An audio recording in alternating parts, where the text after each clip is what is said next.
y como es habitual en mí, le había cambiado el apellido al doctor. No es Bósola, sino es Bósola, porque es un clásico mío, no se preocupe. No tenía que hacer la excepción en este caso.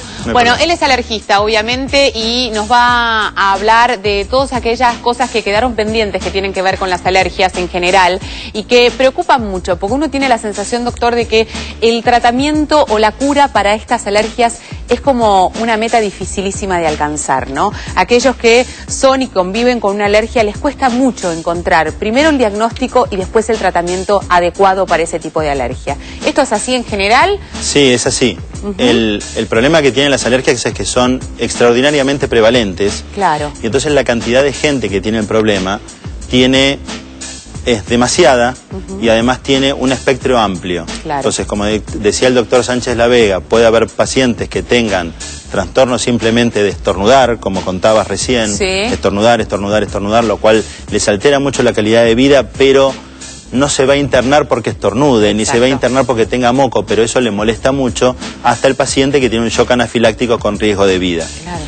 Entonces, si uno está hablando de que más o menos el 20% de la población general tiene antecedentes de rinitis alérgica, por lo menos en el último año, tenemos una cantidad de gente enorme y estamos hablando de más o menos 8 millones de personas que probablemente estén padeciendo de esto. Y aparte no podemos modificar situaciones claves que son, por ejemplo, los cambios de estación. Claro. O sea, la primavera va a llegar de todas maneras, o sea, sí, no podemos... Sí, no todos los pacientes son alérgicos a los pólenes, sobre todo en chicos son los menos, pero en adultos es bastante más frecuente y en la primavera además pero los se cambios suman... de temperatura, discúlpeme, porque yo digo, más allá de no ser alérgico a los pólenes, el tema del cambio de la temperatura, la humedad, ¿no afecta enormemente a aquellos que tienen mayor predisposición? A eso iba.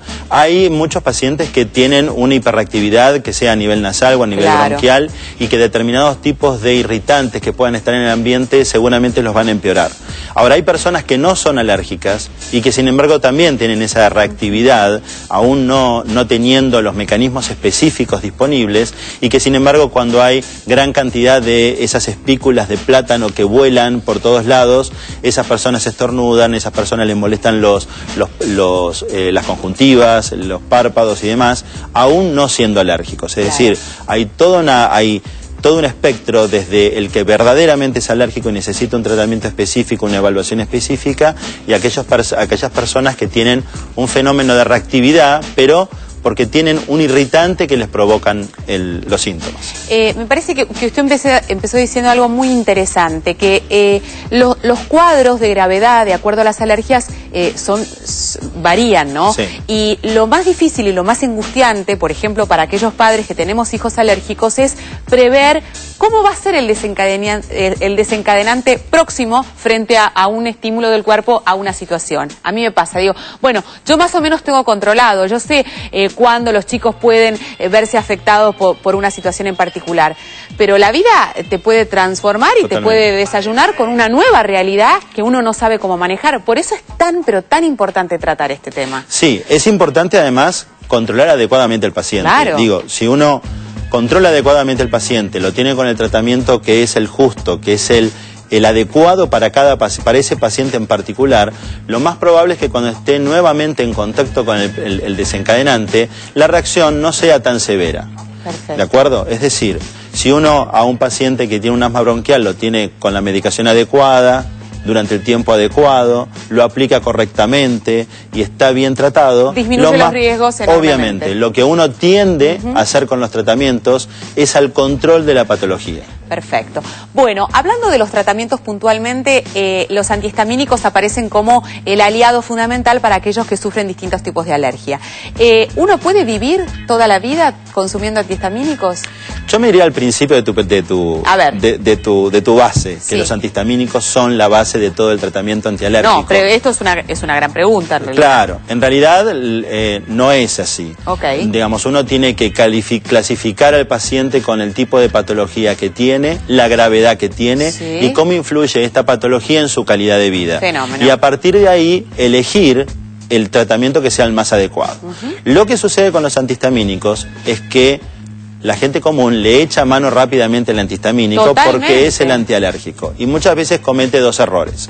El primero es fundamentarse en el antihistamínico para hacer el tratamiento de base, lo cual no es correcto.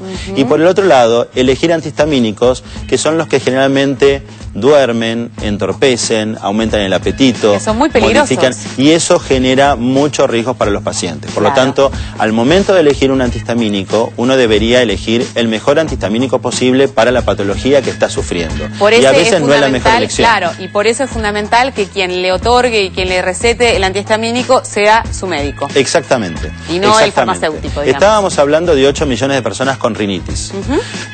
Los alergistas no podemos atender 8 millones de personas que tengan rinitis, ¿sí?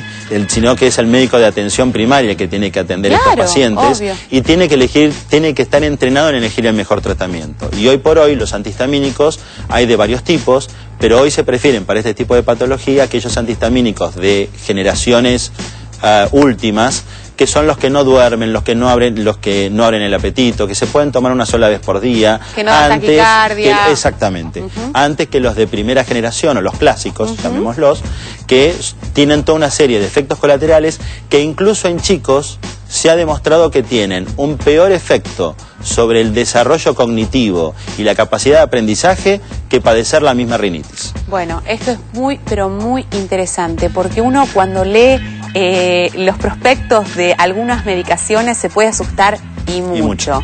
Y mucho, que no solamente tiene que ver con alteraciones cardíacas, sino tiene que ver tal cual con lo que recién mencionaba el doctor, con este retraso madurativo que puede afectar a nuestro hijo si tiene la cronicidad o digamos... Yo no hablaría de retraso madurativo. Retraso madurativo es un término muy fuerte, sí, de mucho peso. Yo diría torpeza, incapacidad de poder retener lo que aprende, incapacidad de tener determinadas habilidades en motricidad fina, ciertas cosas que son de alguna forma vuelven para atrás, claro, que no son definitivas. Y que no, pero digamos, no hay por qué someterse a esa situación. Exactamente, un chico que estornuda todas las mañanas 20, 30 veces, que le pica la nariz, que está con moco como agua y demás, no es la mejor opción ese tipo de antihistamínicos. Perfecto. Hay que buscar otro tipo de tratamiento que sea mucho más adecuado. Bueno, y por último, que es muy importante, yo no tenía la menor idea, ¿existen vacunas, la inmunoterapia? ¿Esto de qué se trata? La inmunoterapia significa desensibilizar al paciente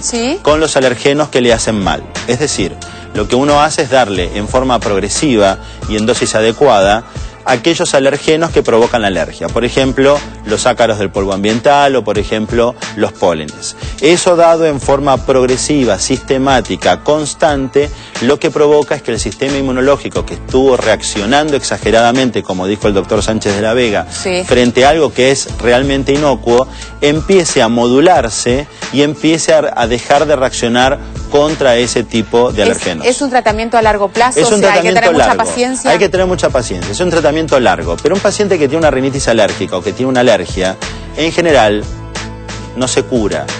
La pregunta es qué curamos los médicos, y son muy pocas cosas. La inmensa mayoría de las cosas dependen de que le demos la medicación adecuada, un hipertenso, un diabético y demás.